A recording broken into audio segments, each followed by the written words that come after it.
Hello friends! என்னுடைய வீடியோவ first time பார்க்குறீங்களா? அப்போ மறக்காம சப்ஸ்கிரைப் பண்ணிட்டு பாருங்க.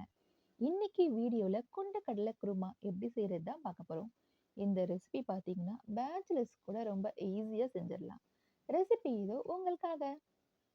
300 கிராம் கொண்ட நைட்டே ஊற போட்டு எடுத்து வச்சுக்கோங்க. அத நல்லா வாஷ் பண்ணிட்டு குக்கர்ல சேர்த்துக்கலாம். 2 வெங்காயம், 2 தக்காளி கட் பண்ணி சேர்த்துக்கோங்க. 1 டேபிள் ஸ்பூன் குழம்பு மிளகாய் தூள், 1/2 டேபிள் ஸ்பூன் கரம் மசாலா, ஒரே ஒரு பச்சை மிளகாவை கீறி சேர்த்துக்கோங்க. இப்போ நம்ம மசாலா பொருட்கள்லாம் அரைக்க போகிறோம். அரை முடி தேங்காவை கட் பண்ணி சேர்த்துருக்கேன். 5 முந்திரி பருப்பு, பட்டை, கிராம்பு, ஏலக்காய், அன்னாச்சி பூ, 1/2 டேபிள் ஸ்பூன் கசகசா, 1 டேபிள் ஸ்பூன் சோம்பு, இது எல்லாத்தையும் நல்லா மை போல் அரைச்சி எடுத்துக்கோங்க. அதையும் நம்ம குக்கரில் சேர்த்துக்கலாம்.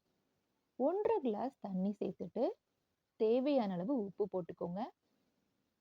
வாசனைக்காக ஒரே ஒரு பிரிஞ்சி இலை சேர்த்துருக்கேன். 1 டேபிள் ஸ்பூன் எண்ணெய் ஊற்றி 6 விசில் போட்டு எடுத்தீங்கன்னா கொண்ட குருமா ரெடி. நீங்கள் இதில் எண்ணெயே ஊற்றாமல் வச்சிங்கனாலும் ரொம்ப சூப்பராக இருக்கும்.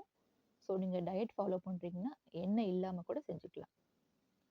உங்கள் பசங்க கொண்டக்கடலை இது மாதிரி சாப்பிட மாட்டிருக்காங்கன்னா கண்டிப்பாக இந்த குருமாவை செஞ்சு கொடுங்க, சாப்பிடுவாங்க. ஸோ அவ்வளோதாங்க.